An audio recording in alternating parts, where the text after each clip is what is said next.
Today I wanted to switch it up a little bit and show you some of my favorite movies from my favorite directors. And we're going to start with M. Night Shyamalan. Yes, I do like M. Night Shyamalan as a director. I think he's very unique. He has his own style. He's pretty good with twists. I'm not saying that every twist lands great, but I give the guy credit for, doing something different each time, whether it works or not. But I have pretty much every M. Night Shyamalan film, except for a couple. Now, what I'm talking about are the movies that, pretty much made him popular, put him on the radar. He did a film in 1992 called Praying with Anger. Then he did a film in 1998 called Wide Awake. And those came before this heavy hitter, The Sixth Sense. This is the movie that put him on the map. And I got to tell you, I still love it to this day. It is creepy. The cinematography is fantastic. Love the music. Love Bruce Willis. Haley Joel Osment's great too. And I love the ghosts that appear. I love the overall concept of this movie. Even though the twist happens, when you watch it, you still kind of wait for the twist, but it's done so well that you're not really saying, okay, well, Bruce Willis is actually a ghost. You're not really thinking that. At least I wasn't right away, It's a twist that, most people might say, well, if you watch it once, it's spoiled. So if you watch it again, it doesn't have any rewatchability because the twist is spoiled. So it's the whole movie's spoiled for you. I don't think that way. When I watch it again and again and again, I still know when the twist is coming, but the situations that are happening, I'm not sitting there saying, well, Bruce Willis is a ghost in this situation. So that's how well this movie is done. Next up, we have my favorite M. Night Shyamalan film, and that is Unbreakable. I have the Blu-ray, and I also have the Vista Series DVD. This movie pretty much modernizes the superhero lore. It makes superheroes real. Like, what would happen in real life if superheroes existed in a way? Like, what would they be like? Like, if you tried to make them realistic.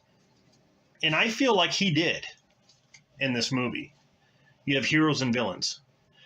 And again, Bruce Willis is in this film. So, first movie was about ghosts. This movie is about superheroes. I just love the creativity here. They don't make films like this anymore. Again, the cinematography is great. The music by James Newton Howard is amazing.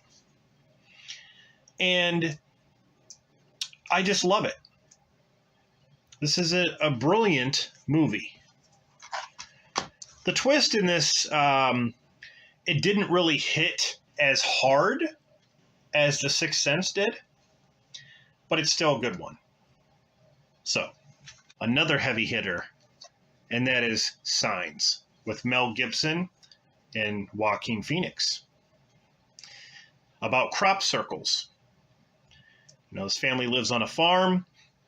They know they have a crop circle out in their crops, and weird things start happening. They think it's like an alien invasion. It's very subtle. It's not like a big-time Independence Day invasion, but it's really on a small scale, I would say. But it's so effective. I love it. Very, very good. Next up, we have The Village. Now, here's the thing about this movie. I love the movie up until the end. I think the twist in this should have been something else. The twist in this, I love the fact that there's these creatures that emerge from the forest. And the twist is basically these people who dress up as the creatures to install fear into the community so they don't leave the boundaries. I get that, but I thought that was kind of a weak twist. I wanted the creatures to be real. I wanted, that was my thing. I wanted something else, personally. It would have been cool if the creatures were real and killing people and there was some sort of twist that maybe those creatures were from an ancient civilization, or maybe they weren't from this planet. But the thing is, I don't know if that would have worked because he just did Signs, and that was kind of science fiction as well. I don't know. He used Joaquin Phoenix again in this because he was in Signs, and he did a great job. I just feel like the twist in this, I just didn't agree with it, I guess. But it's a pretty decent film. Next up, we have Lady in the Water, which is a different kind of movie for M. Night. I mean, if you go by the stuff that he's done before this, this is definitely in a new direction. It's basically like a fantasy, like a bedtime story. Like it says here, a classic bedtime story for a new generation. You got Paul Giamatti and you got Bryce Dallas Howard, who was also in The Village. So you notice how M. Night carries over some actors and actresses from the previous films. This movie, you have to use a lot of imagination, and that's not a bad thing. That's not a bad thing. It's kind of slow in some parts, but it is interesting. Next up, we have one of my personal favorites, and I have 2 copies here with different cover arts, and that is The Happening. They're basically the same cover art. As you can see, it's the road that leads up to the city, and there's cars. It's the same here. Same car, right? Same car. City, road. But Mark Wahlberg is just standing in the middle of it. So, yeah. This movie is funny. It's hilarious, actually. It's, I like it because of that reason. I'm a teacher. No, ma'am, no. No, I'm a teacher. Oh, man. Yeah. I don't know. It's not scary at all. I don't think this movie is scary one bit. It's just funny, and it's here's the better word. This movie is entertaining. It is entertaining as hell. So that's why I love it. It's basically about the wind. It's about plants taking over the earth because, humans have basically, the humans have neglected the earth for so long. And it's basically the plants getting revenge on people, making people commit suicide and releasing toxins in the air and stuff like that. So it's like Mother Nature getting revenge. It's interesting. It's an interesting idea, but it's just funny. So, all right. Next up, we have The Last Airbender, which is considered the worst in the series of M. Night films. This is actually considered at the lowest tier. And honestly, this movie, I've seen it, and it's just one of those films that I just couldn't get into. And it's just, I couldn't help it. I gave it a chance. I just wasn't really interested in what was going on. Nothing against M. Night's, idea for this. I just don't think it was executed very well. Right here it says it's an action-packed, exciting family film. I don't know. Maybe I don't think my kids have seen this, but maybe they would like it. I just wasn't into it. It was a different step, different direction for M. Night for sure. But yes, a lot of people, what's the worst M. Night movie? They would say this. Next up, we got After Earth, which I thought was okay. Some of the CG was pretty bad. And you have Will Smith pretty much, he's always angry in this movie, and Jaden Smith. So father and son appearing in this. The concept was pretty cool.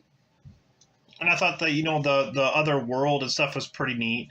But again, it's different. It's more, I'd say, sci-fi-ish take.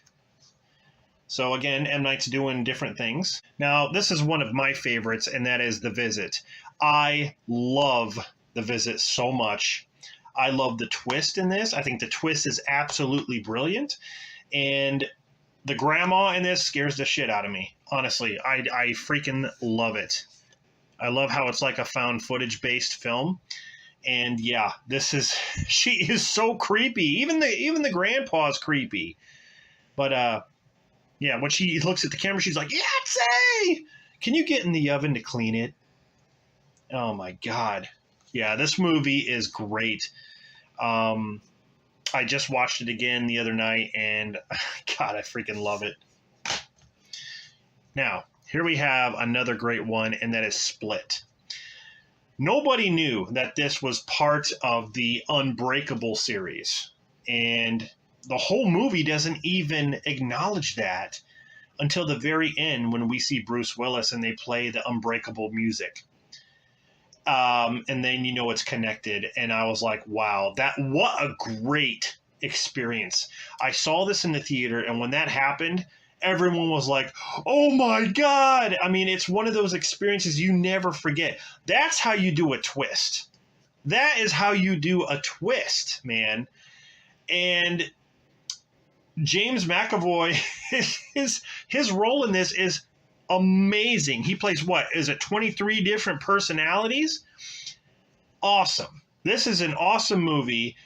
He is a fantastic actor, and yeah, just amazing film. The much anticipated Glass. I thought this movie was a little bit of a disappointment, even though I liked most of the stuff in it. I did not like how Bruce Willis went out at the end, where he just basically drowned in a puddle. I thought that was really stupid. I'm not going to lie. I thought he could have gone out way better than that. But I do like how all this comes to a conclusion, and it all comes together from Unbreakable, and then you got Split, and you got Glass. So it's basically the trilogy. So, again, James McAvoy's great. Everyone's great in this. Next up, we have Old. This movie was a disappointment. I like the idea of what M. Night was trying to do. I don't think it was executed that well. In fact, there are a lot of situations that happen in this movie. Someone is okay and someone's doing this and doing that when the other person, something happened to them. And you're thinking to yourself like, well, wait a minute, that don't make any sense. There are a lot of things that don't make sense in this film, which is why I think the idea wasn't executed as well. The idea was there. I just think they could have done more with it or maybe changed it up a little bit. But the idea was interesting. I think it just kind of fell flat. So, but that's just my opinion. You know, I gave it a chance, and, you know, a lot of people were complaining about it. And since I'm an M. Night fan, I'm not, you know, I wasn't going to listen to anybody.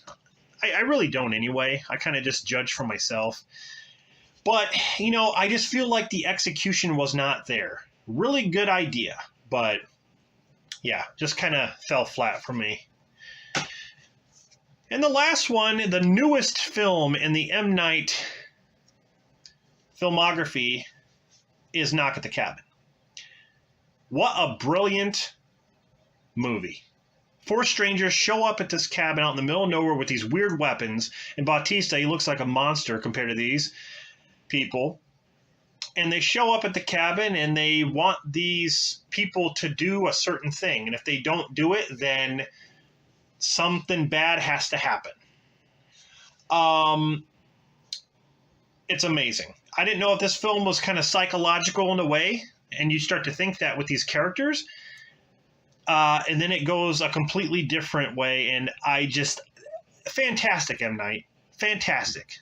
He deserves an applause right now. I mean, yeah, this movie's amazing. So, anyway, that is my M. Night Shyamalan collection, guys. I hope you enjoyed it. You know, M. Night is still one of my favorite directors. I don't care what anybody says.